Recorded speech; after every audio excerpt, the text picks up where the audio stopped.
So that leads us to talking about why we have such these heated debates today around family. If we start looking historically, in the mid-20th century, few people really objected to defining the family, or at least the ideal family, as a household with a breadwinner husband, a homemaker wife, and their dependent children. Again, as we were saying before, this is that post-World War II era idealized family.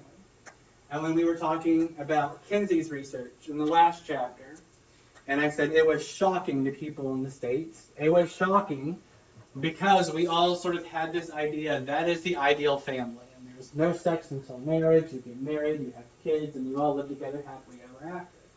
Kinsey's research told us a slightly different story than that. But in the grand scheme of culture in the country, no one really argued against defining the family this way. But it has become more controversial. And some of the reasons that social scientists posit as to why is that one family type no longer dominates the others. In the 50s, that mom, dad, and kids living together model was kind of the dominant model. But since then, we've seen the rise of single-parent families, we've seen the rise of gay and lesbian parents, and we've seen grandparents raising their grandchildren, among many other types of families too. And no one particular model is in a majority today. That 1950s traditional family now only makes up about 15% of all American households. We've also seen the rise of cohabitation, which is non-married couples living together. We've seen the emergence of dual-earner married couples, where you do have mom and dad, or mom and mom, dad and dad, whatever the case may be, living together with children, but both parents work. Single-parent homes, and single adults living alone or with others. So now no single type of family has a numerical majority. There's also been a significant social shift around these things. In the 50s, cohabitation was kind of unheard of, because what was the sort of prevailing thought about living together with someone that you might be interested in but you're not married? What did we used to call it? Shacking up. That was one term, yes. But what was it referred to besides shacking up? There's a common phrase. Have I really gotten that old and no one remembers? I can't think of. We talked about it last semester. There's a lot of phrases. There are a lot of phrases. What's the one with the religious connotation? What, that they're sinners? And so what's the phrase? Fornication. That they're living in sin. Sodomizer? That you are living, not that far, maybe. But the phrase, if you are living together and not married, you're living in sin. That was the common perception. There's been a fairly significant social shift since then.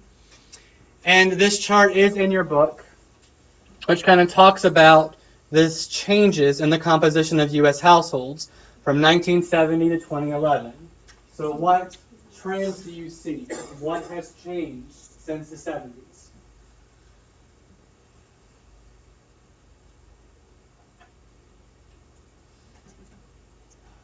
What has increased? What has decreased? The married couples has definitely decreased. Married couples with children has definitely decreased. Married couples without children, probably a little smaller, but fairly stable. What else? Everything else seems to have increased. There's a little bit of an increase in other family households, which would be multi-generational households, which might be siblings living together, any kind of family household that is not simply just a married couple and their children. Women and men living alone have both increased. Women living alone much more so than men living alone. And then that top one is other non-family households. Friends living together, all that sort of stuff. Or people cohabitating has increased quite a bit. Yeah. So we have a fairly significant shift in the composition of the household. And there are three different theories about why we have seen this shift.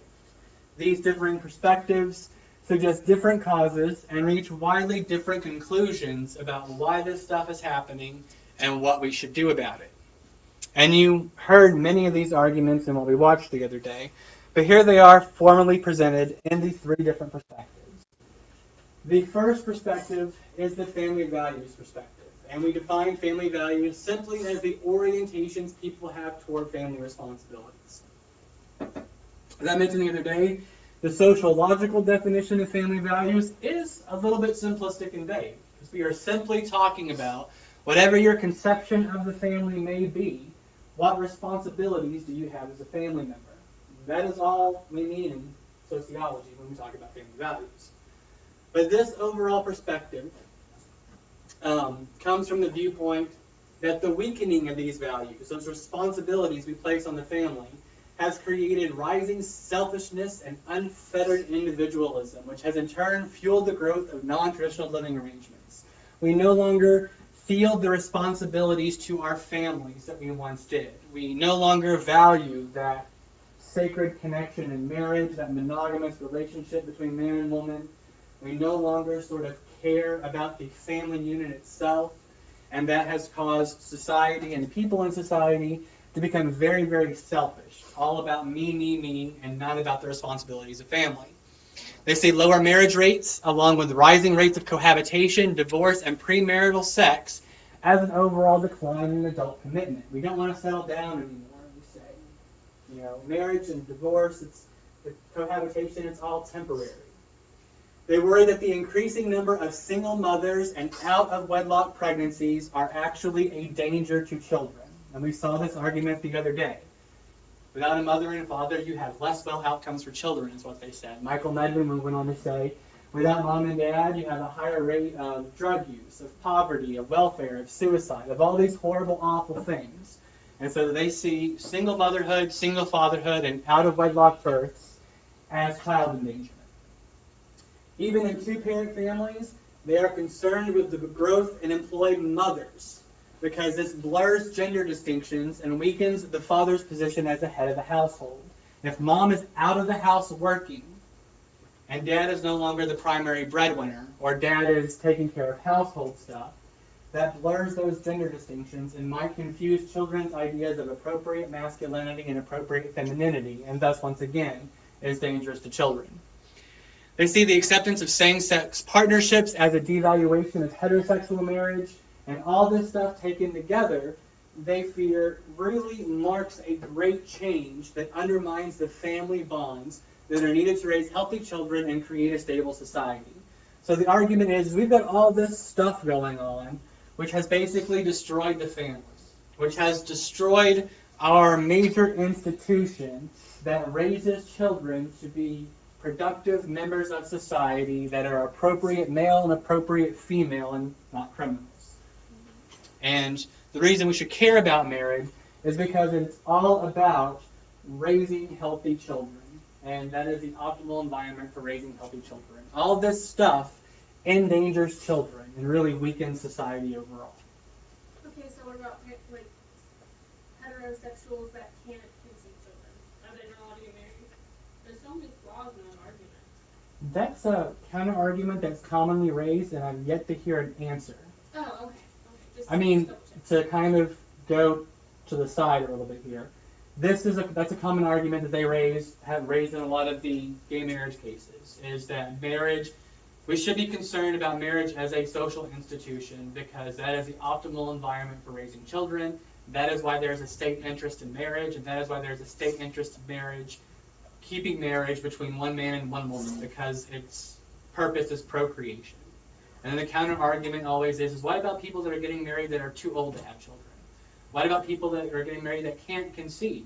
If the purpose of marriage is to create children, then why do we let them get married? Okay, and I've yet to hear an answer to that question. Okay, just double check. Yes. I haven't figured it out either. And, I mean, even when you're reading through transcripts of the court sessions, I've yet to get a solid answer to that question. So I don't know. Anything else? So from the family values perspective then, the answer of how we fix this is that all of the social policies we put in place should aim to reinvigorate traditional marriage and make it harder to choose any other option. So we are going to make social policy that supports mom and dad married and living together with their children, and make it harder for people to live any other way. So our policies would make it harder on single parents. It would make it harder on gay and lesbian families. We would have certain bans on adoption unless you are a married couple, unless you're a heterosexual married couple, all that sort of stuff. So the aim here is to only promote social policies that promote mom and dad together with the kids, and largely dad being the breadwinner and mom at home taking care of the kids. Don't they already have some restrictions on being able to adopt? Like, they don't normally allow anyone who's a single parent to adopt. You usually have to be married or be in a stable relationship. I mean, A lot of those things are changing. I honestly, right at this moment, don't know the state of adoption laws everywhere. I know a lot of the single parent restrictions have been removed, and a lot of the bans against gay parenting have been removed. right. I know specifically Arkansas had a ban on gay adoption until like 2005 or 2006, which was kind of a huge issue because imagine, depending upon what state you live in, like if you're going to take a trip across the country, depending on one state you're driving through, in one state you're a parent and you cross the state line and your children are no longer your children. I was gonna say too, here in Arkansas, right before it started getting colder and rainy, this was in the summertime, they had that kids' day down at the park, and it was the children's advocacy program or whatever, for the people who represent children in court. Not lawyers, but like those. Right. Yeah. Those things, she said right now in Arkansas, if I remember correctly, they have anywhere from 1,500 to 2,000 kids that are in the foster care system that need homes, and they only have about 500 to maybe 1,000 places to have children. That's kind of common all over the place, yeah. Right. Well, I was just saying those numbers and then thinking about how they have all these restrictions on single parent adoptions and all stuff like that. You would think that they would. And like I said, a lot of those are going away. I mean, I know China won't adopt you unless, you're a married couple. But I don't know I don't think that's the same here anymore. Anything else? Okay. So that's the family values perspective. Everyone is becoming selfish. We no longer value the family. So in order to protect society and protect children, we need to put in place policies that reinvigorate that traditional family. The second major perspective is the economic restructuring perspective. They don't think people have become more selfish, and they don't think that people are sort of losing sight of appropriate gender roles. They think the primary thing that has been driving social change and driving this changing idea of the family is the economy.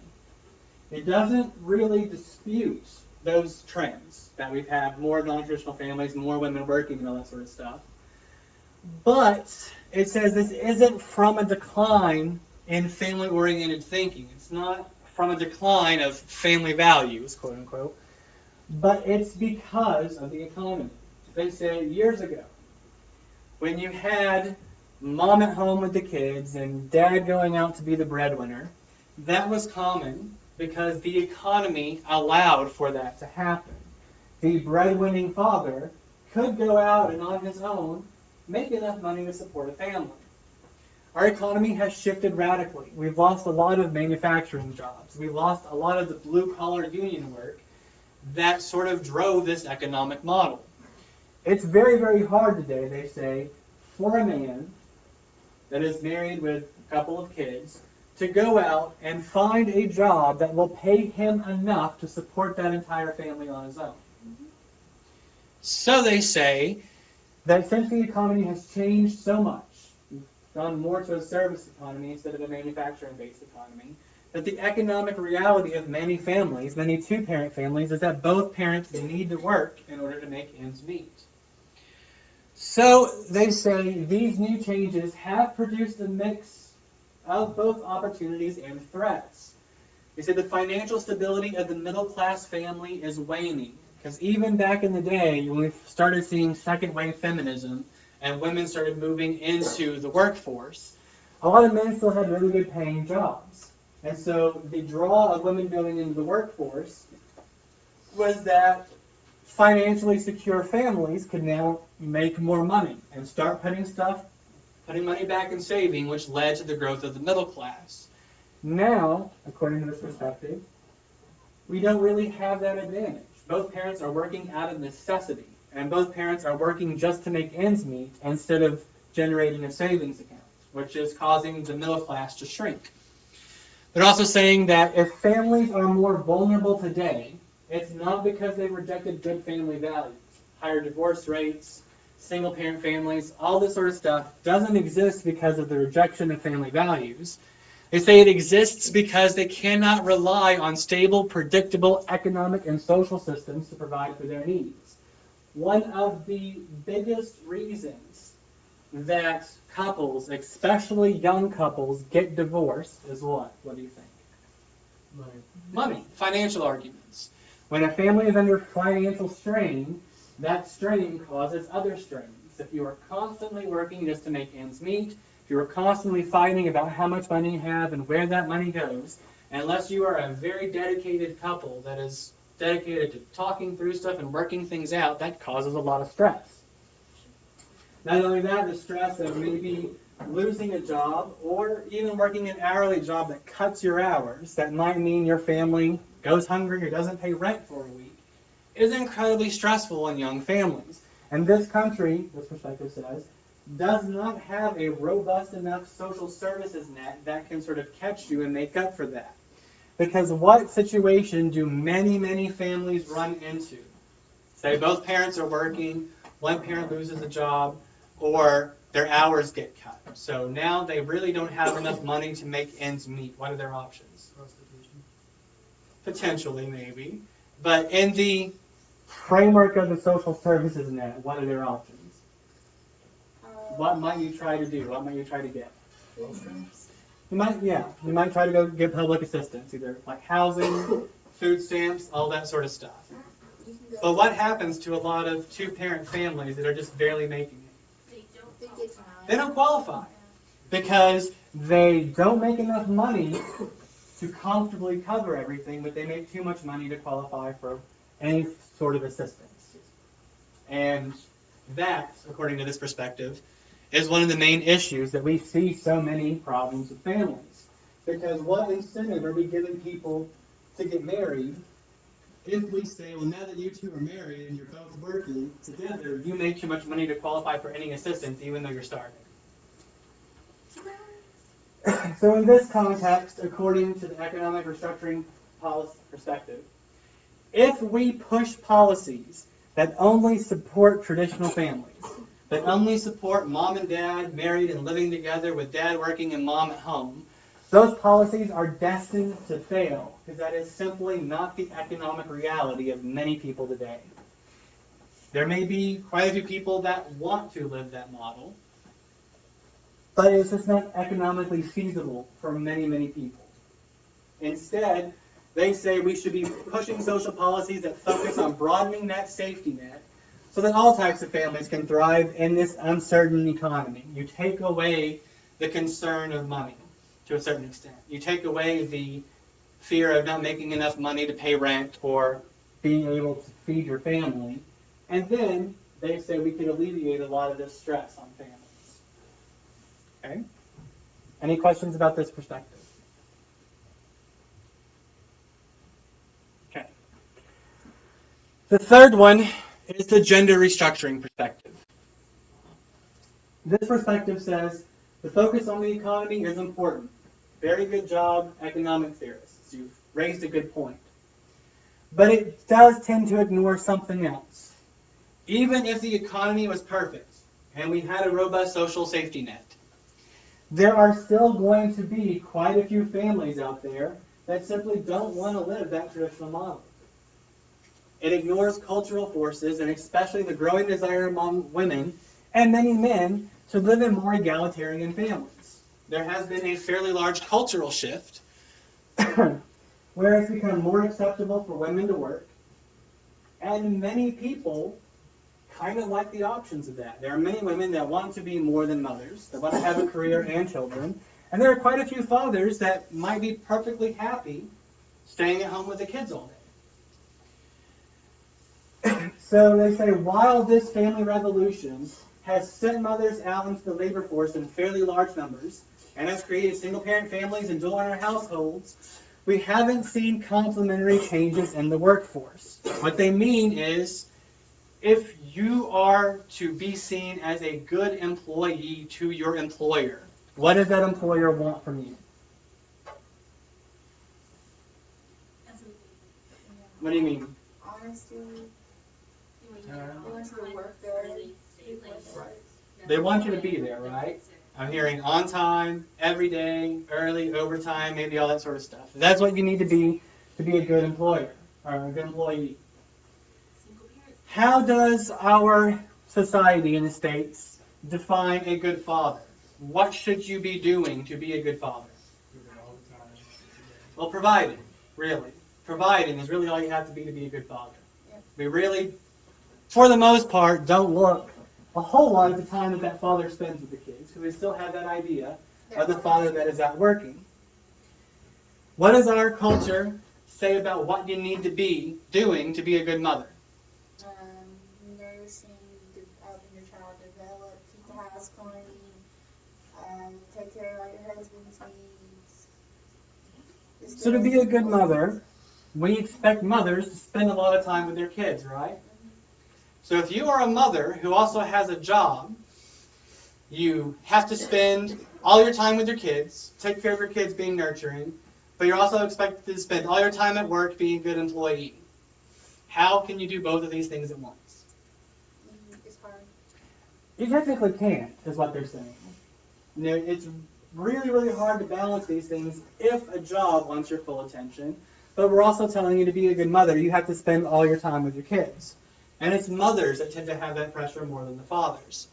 So what this perspective says is really what we need to be doing is to develop policies that allow for dads to stay at home if they want to, that take some of the pressure off of parents to live the way they want to. If they want to spend time with their kids, if they want to take some time off of work, they should be able to do so. Things like maternity leave or parental leave, all that sort of stuff. Providing daycare, making it easier for young parents to be parents but also work at the same time. And in doing that, these social policies should also help those that want to live in that traditional breadwinner, homemaker model too. So this perspective is looking to create social policies that really support all families and make the workforce change a little bit to support families. Any overall questions about the gender restructuring perspective? Okay. So 3 main